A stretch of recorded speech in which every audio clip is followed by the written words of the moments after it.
Tracking the war in Iran overnight, Iran announced the son of the former supreme leader will succeed his father. Iranian media sharing the video of people celebrating that news.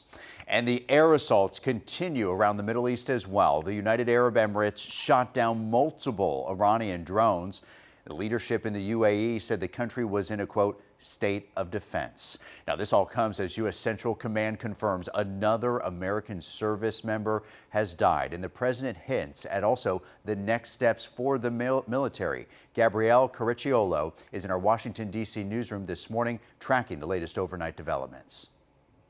Now, in the second week of the U.S. and Israel's strikes against Iran, Israeli forces this morning say they've hit command centers for Iran's Revolutionary Guard.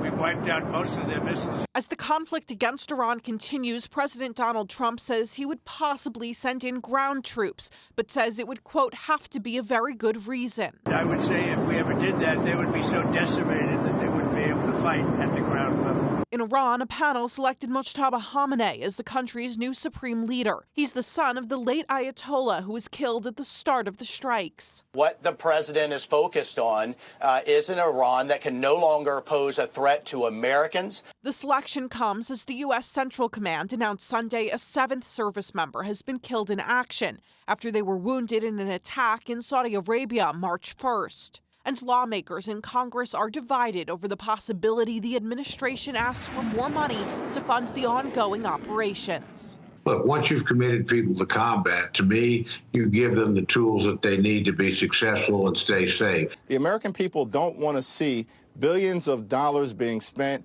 to bomb Iran and the Middle East. And Bahrain's state oil company says it's unable to fulfill its contract obligations after an attack on its refinery. Oil prices are now exceeding $100 per barrel as this conflict continues. In Washington, I'm Gabrielle Caricciolo.